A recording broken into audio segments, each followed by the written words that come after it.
My name's Colbey. I'm a physiotherapist. I work for NeuroMoves. I've been a physio for 13 years now.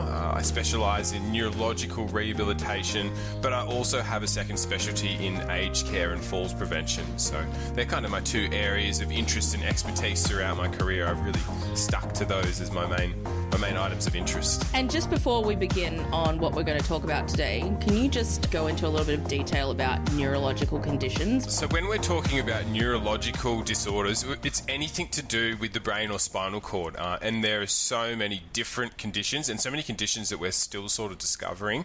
And there's some generalised conditions too. So us being NeuroMoves, part of Spinal Cord Injuries Australia, it's sort of infers that we specialise in spinal cord injury, which we definitely do, but we also branch out into all other neurological conditions because it's a very similar treatment method. When we're talking about the brain or the spinal cord, it's all the central nervous system. So we're treating most of those conditions with a very similar strategy. So that's why we kind of branch out into treating all neurological conditions. So that's including your MS, your Parkinson's disease, pretty much anything that's happening through the brain, strokes, as well. Today we're focusing on shoulder health. So what does shoulder health mean? Colbey, tell me. Yeah, it's a very interesting topic that's sort of been coined by us in the health industry. So it's not really anything specific. It's kind of just the easiest way to describe how do we make sure someone's shoulders are going to handle the new forces on them that is sort of forced upon them from being a chronic wheelchair user or a permanent wheelchair user. So it's really how do we keep our shoulders healthy with the new demand that's put on them. It's something that they're not designed for. So really keep them healthy, reduce the risk of injuries. What do we do to do that? That's kind of the shoulder health in a nutshell. So I was thinking about it before we started recording, and I was looking through the notes to get ready. And something that occurred to me, which hadn't occurred to me before, because I'm a lifelong kind of not wheelchair user per se. I was on Canadian crutches for about 15 years, and then I switched over to the wheelchair, and so my shoulders were always doing something. But for somebody who has, for one reason or another, gone from being a lot more like able-bodied to now using their shoulders a lot more, my shoulders and their shoulders are not built the same.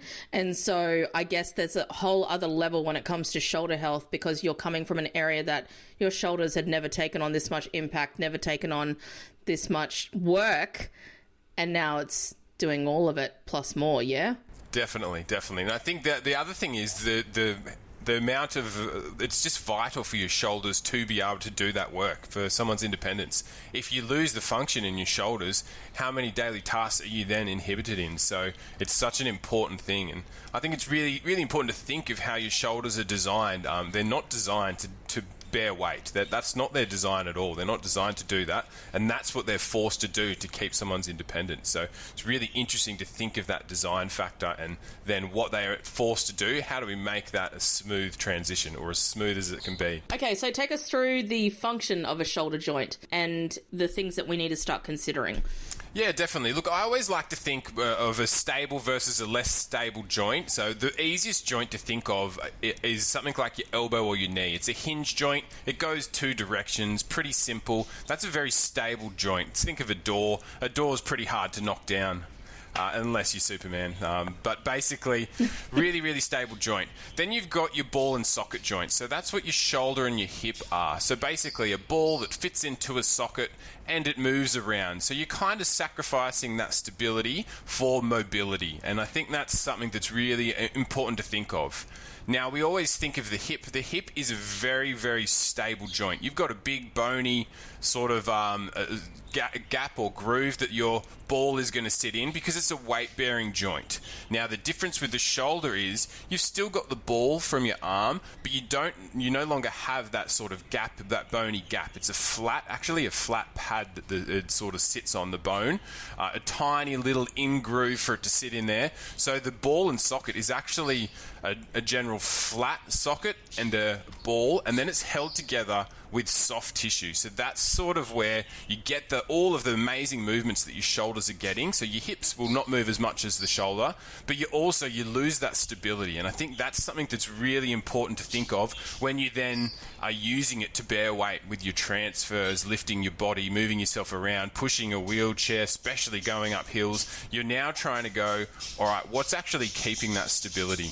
And it's the soft tissues. Yeah, okay, so let's talk about the nature of some long-term stuff. So if we're talking about, pushing a wheelchair for a long period of time, and by that I mean not a long period of time, you're like not doing, hours and hours, or maybe you are, I don't know, just being a wheelchair user, using your shoulders to push yourself if it's a manual wheelchair, even if you're using one that has power assist wheels, and, people who... using wheelchairs, the next most important thing, or maybe the most important thing, is literally like the ability to transfer from your wheelchair to anything, really. Talk about how it's going to affect everything. There's kind of two different things. There are your transfers, where it's kind of a short-lived, intense amount of effort and weight bearing. So the tricky part there is you're putting a lot of weight, your whole body weight, through your shoulders, which they're not really designed to do. They can do it here and there, but when we're starting to talk about doing that every single day, multiple times throughout the day, you're really starting to load those joints up in a way they're not designed to handle. So as I was saying before, you've got those soft structures. The main thing is what we call the labrum. Basically, it's the cartilage of the shoulder, and that's what's going to start to have that impact. It's going to wear out much quicker because it's doing something it's not designed to do. So you're starting to get those arthritic changes come through much, much quicker. So it's really going, what can we do to delay that? Because it's pretty much inevitable. Everyone's going to get arthritis after using their body. That's just how it goes. The idea is, how do we try and delay that and keep it as comfortable for you as possible, because you don't want to be living in pain either. Yeah, so what are some of the strategies that you use? Look, the strategies all rely on starting with the shoulder blade. So really I always like to think of it nice and simple. Think of a tower. You really need that solid platform for everything before you start thinking about building that tower up. And that solid platform are your shoulder blades. Make sure your shoulder blades are strong at being stable, so you're not getting too much movement through the shoulder when they're doing the tasks that they're doing. You also can start to distribute the load through other structures. So instead of just hoisting yourself through your shoulders specifically, you can start to spread the load through your shoulder blades, through your spine, through all of those postural muscles, to try and make sure everything is contributing and you're not just wearing one thing out. You're trying to let everything do its part. Do you mean falling out of your wheelchair? Yeah, so I think this is something that I think it's important to talk about. People with neuro conditions are going to fall a lot more. People in wheelchairs are going to fall a lot more than the general population. That's how it goes, especially when you're transferring using your shoulders. You're not going to have that same stability. Falls are going to happen. Yeah, okay. And the problem with falls, which is what will also link into what we're going to talk about next, the problem with falls, you need to have your legs to try and support and reduce the harm. When you don't have control of your legs, you're in a wheelchair, you're using your shoulders to do that job, and that is just exponentially increasing your chance of injury in the shoulders. So then, okay, so now it's all coming together, because I remember all the times that I'd fall out of my wheelchair and then my wrists would take on the brunt of the impact. Yeah. And you would instinctively just like open your hands to like try and stop yourself, right? Yep. So I guess I've been in a very fortunate position where I've never injured myself, even on an aggressive fall, in my actual wrists or shoulders or anything like that. But I guess it all kind of like reverberates into the shoulders, into the back, if you are continually. And I know that there's technology now that's for wheelchairs, you know, front wheels, free wheels, that basically mean that your caster wheels aren't going to knock anything for you to be able to fall out of your wheelchair. But if you do fall out of your wheelchair and you're taking on the brunt of the force of literally falling without the ability to, you know, I guess I don't actually know what part the legs play in a fall, because I've never had to use that capacity. So yeah, definitely. But like what I do know is that it's definitely shocking, right? 100%. And that's it. And we actually have an acronym for it in the physio world. We call it a FUSH. fall onto outstretched hand. And that is just the mechanism of injury for all heaps of different shoulder injuries. And that's just our natural reaction is, if I'm falling, my brain goes, protect the central system, protect your brain, protect your head. So your arms are going to naturally go out and take that force. Force just doesn't stop though. It's going somewhere. And exactly as you're saying, it's going into your wrists. Elbows are a pretty stable joint. It will most likely go straight through your elbows, and then your shoulders are going to act as that little airbag per se, because your shoulder blades and shoulders can move a little bit, so they're going to absorb most of the force. So they're really the ones that are going to prevent that injury, but it's also the one that's going to take a lot of that force to try and save the head, and that's what it's all about. Strengthening the muscles is very important. Do you want to talk a bit more about that? Yeah, definitely. And look, I think this is something that falls as something that are going to impact the shoulders. There's not too much we can do about that. It's just making sure the shoulders are prepared for that, and we've got them strong in the right areas, and that's what's really specific about this. We really want to make sure your shoulder blades are very strong at being able to hold towards each other. So you'd think as long as your chest is opening up, your shoulder blades are holding you in a much more advantageous position to try and spread that load throughout the shoulders, the shoulder blade, and your spine and neck. As soon as your shoulders start to come forward, so I always think of your ears, as soon as your shoulders are in forwards from your ears, you've actually elongated those muscles in between your shoulder blades, which make them much weaker. It just means your posture is much harder to activate. So you just start to use your shoulder muscle for everything. As soon as you can get those shoulder blades towards each other for exercise, you're going to make your life much easier. And this also transfers into like literally transferring as well, right? So it's not all shoulders. Literally everything. Everything you do should be with your shoulders slightly pulled back towards each other. There are a few exceptions. So if someone has a high level quadriplegia, they no longer have, let's say, above C5, below C5, then what they're going to do is they're going to lose the ability to use their triceps. They have to use their pecs to try and do transfers. So they're sort of relying on an adaptive method already. But anyone else, really, you're thinking, we want to try and keep you strong in that backwards position to make sure everything contributes. And it just means you're not going to wear out the front part of your shoulder. And that's the part that wears out the quickest, because it's the one that you're taking the weight through with your transfers. It's the one that does most of the heavy pushing and supportive work when you're pushing a wheelchair, especially when you start to go uphill. It's a lot more force when you're having to try and go up there. You'd know as soon as you have that incline, you're working much, much harder very quickly. Yeah. So it's really going, let's make sure those shoulder blades can keep everything a bit more stable and just spread that force a little bit. The second one is making sure they stay low. Shoulder blades need to stay low. As soon as you start to shrug your shoulders up, what you're doing is you're starting to use your neck muscles and throwing your posture out again. As soon as you keep your shoulder blades low, you're recruiting some of your strongest muscles, which are your lat muscles, at trying to help with that power. Much easier to use your other strong muscles if you've got those shoulder blades set and held down in a good low position. No one's seeing this podcast. I've just spent the majority of time going down low, up, shoulders low. So talk about, I'm not going to say this right, scapulohumeral rhythm. Oh my gosh, Colby, what am I talking about? Colby, what am I talking about? Yeah.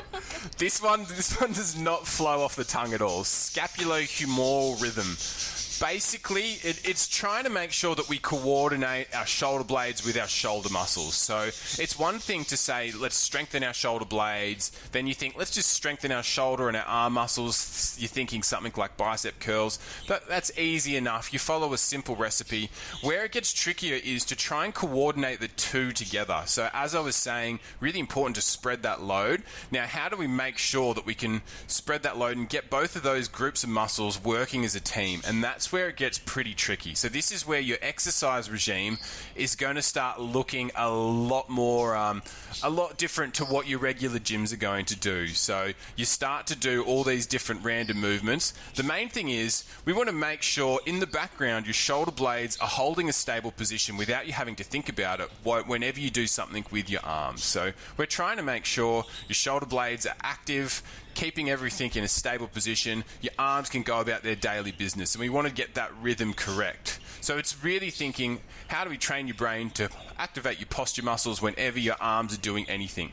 And it will impact your whole body. It'll impact your balance. It'll impact your neck pain, your back pain. As soon as you can get those working together, you're going to make all these functional tasks much easier. And it doesn't just stop at functional tasks. You're thinking your transfers, you're thinking moving, you're thinking anything that you're doing. You're going to make all of that a little bit easier. Now, something I am very well versed in, even up until recently, is injuries. In my shoulder socket, I ripped my shoulder socket apart in my right arm. Now, for people who may not be in their geriatric millennial years like you and I both are, wheelchairs used to be so heavy. Like, definitely. The technology of wheelchairs going from, like, if anyone's tried to push a very heavy hospital wheelchair, that used to be what somebody's everyday wheelchair used to be. And so I have ripped my right shoulder. I've torn my pectoral muscle.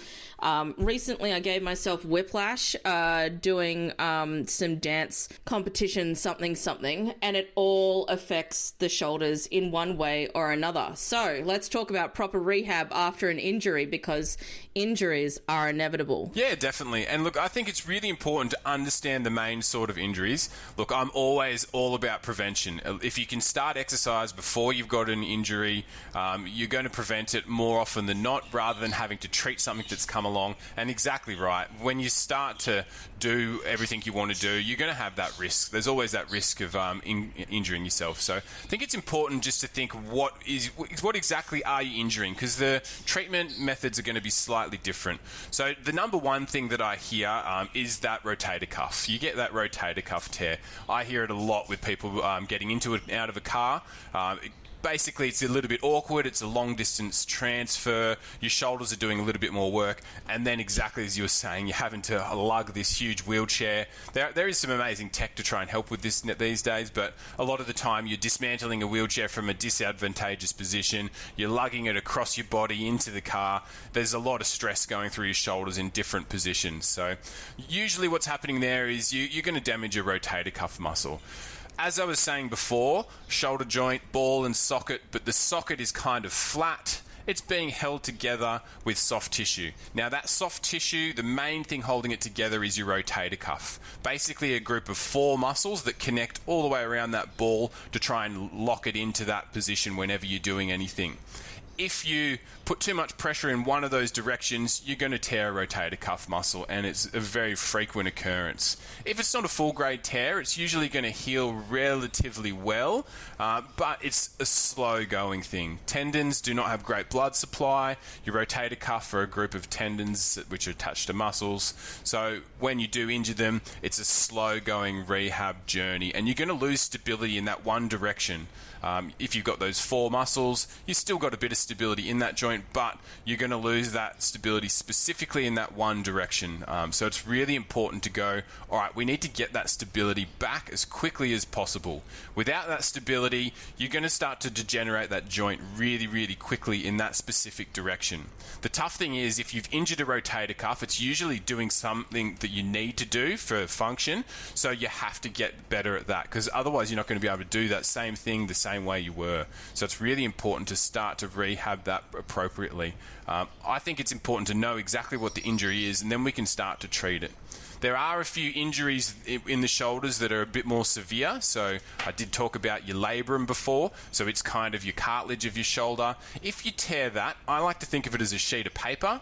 It's going to keep tearing if you don't get it fixed. So pretty much if that's an issue, you should know pretty early. It's very, very painful, very hard. Your shoulder's clicky. It's tough to get into certain positions. Then it's kind of, we need to get that surgically repaired as soon as possible to prevent further damage. And then it's the rehab after that, get yourself back to what you need to do.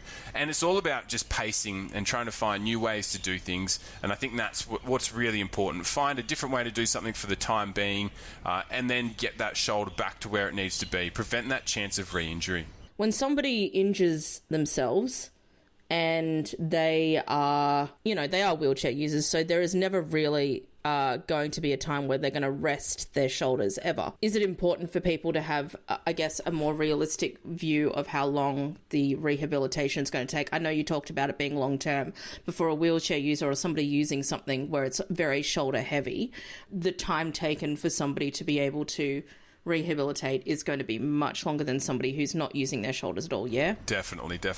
And look, I am a huge believer in, we live in a technological world, use it to your advantage. I think, like most people in wheelchairs, really need to think, what are those options to try and keep my shoulders, give them an option to have a rest. So I tell everyone, like, really explore those power assist options very, very early. Even if you don't need them 99% of the time, to have that to fall back on is just such a huge weight off of your mind, and just to know that you have that option to get around somewhere as well.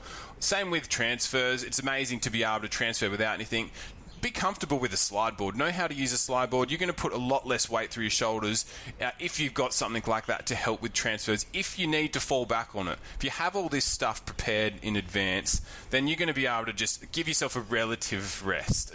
There's no such thing as a rest when you have to move around every day, but think about that relative rest. There is going to be those aggravations of the injuries a lot more because you need your shoulders to do everything. And look, once again, the idea is learn a different way to do it for the time being, because otherwise it's going to be a slow journey, especially when it's already a slow journey with repairing those structures or rehabbing those structures. Yeah, because prevention is better than going into a surgical option. 100%. And look, generally we try and aim for conservative management, which is you rehab first. If that's not working, then you think about surgical intervention. The tough thing with shoulders, they're a complicated joint. Surgical interventions have a varied success rate. Usually when it's a bit simpler of a joint, they can go, all right, we're pretty confident we can get this better than it was. With shoulders, sometimes it can be worse, sometimes it can be better. It's not always as successful as other joints. Thanks so much, Colbey. A pleasure.